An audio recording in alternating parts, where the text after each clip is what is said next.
Continuação do Santo Evangelho segundo São João.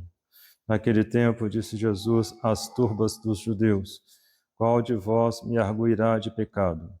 Se vos digo a verdade, por que não me credes? Quem é de Deus, ouve a palavra de Deus. Por isto a não ouvis, porque não sois de Deus. Responderam-lhe, pois, os judeus: Não dizemos bem nós que és samaritano e que estás possesso do demônio? Respondeu Jesus: Eu não estou possesso do demônio, mas honro a meu Pai, e vós outros me desonrais. Eu não procuro a minha glória. Há quem a procure e faça justiça. Em verdade, eu vos digo que se alguém guardar a minha palavra, não verá a morte para sempre. Disseram-lhe então os judeus: Agora conhecemos que estás possesso do demônio.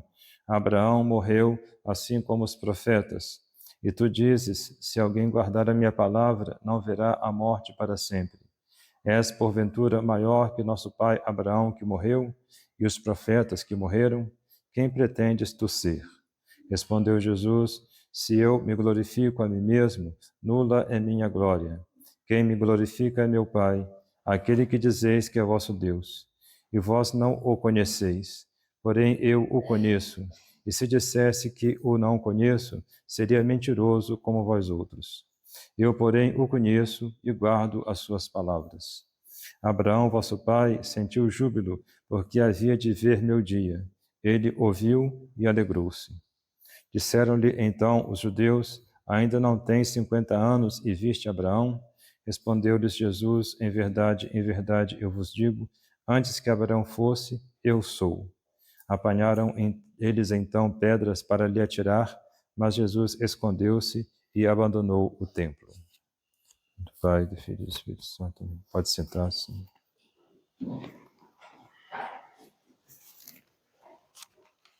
Abraham pater vester exultavit ut videret diem meum, videt et gavisus est. Abraão, vosso pai, desejou ansiosamente ver o meu dia. Ele ouviu e exultou de alegria. Caríssimos irmãos, caríssimos fiéis, não é sem razão que Abraão desejou ansiosamente ver o dia do Senhor e que, tendo o privilégio de vê-lo por uma revelação divina, ainda que somente em espírito, alegrou-se em seu coração. No Antigo Testamento, antes da encarnação do Verbo, o homem podia, por assim dizer, duvidar se Deus o amava. Mas depois de o vermos morrer por nós, derramando todo o seu sangue, humilhado e zombado sobre um patíbulo infame, já não podemos duvidar que ele nos ame com todo o seu coração. Quem poderá jamais compreender que excesso de amor levou o Filho de Deus a pagar a pena dos nossos pecados? E, todavia, isso é um dogma de fé que não podemos duvidar. Ele nos amou e nos lavou em seu sangue, nos diz São Paulo. Que misericórdia infinita, que amor infinito Deus tem. Mas por que tantos cristãos olham com indiferença para Jesus crucificado? Por que na Semana Santa assistem à comemoração da morte de Jesus, mas sem nenhum sentimento de compaixão e gratidão? Como se não comemorassem um fato verdadeiro, ou como se esse fato não lhes dissesse respeito. Acaso não sabem ou não creem que os santos evangelhos dizem sobre a paixão de Jesus Cristo? Certamente o creem, mas não refletem sobre isso. No entanto, é impossível que alguém medite nas dores e humilhações que Nosso Senhor padeceu por nosso amor, não se abrase de amor para com Ele e não tome uma forte resolução de tornar-se santo, a fim de não se mostrar ingrato para com um Deus tão amante. Meditemos frequentemente na paixão de Jesus, especialmente nestes dias que precedem a comemoração da sua morte dolorosíssima.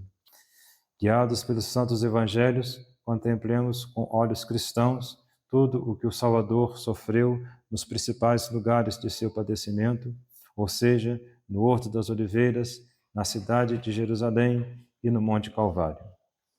Para tirarmos dessa meditação os mais abundantes frutos Imaginemos os sofrimentos de Nosso Senhor tão vivamente que nos pareça termos diante dos olhos o Redentor muitíssimo maltratado e sentirmos em nós mesmos as chagas que as pontas dos espinhos e dos cravos abriram nele, a amargura do vinagre e do fel, a vergonha das humilhações e dos desprezos.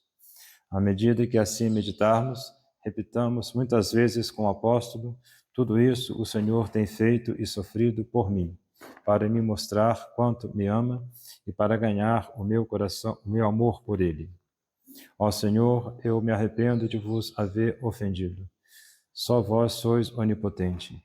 Lançai sobre mim um olhar benigno, para que, por vossa proteção, eu seja regido no corpo e defendido na alma. Doce coração de Maria, sede a minha salvação. Pai, do Filho e do Espírito Santo. Amém.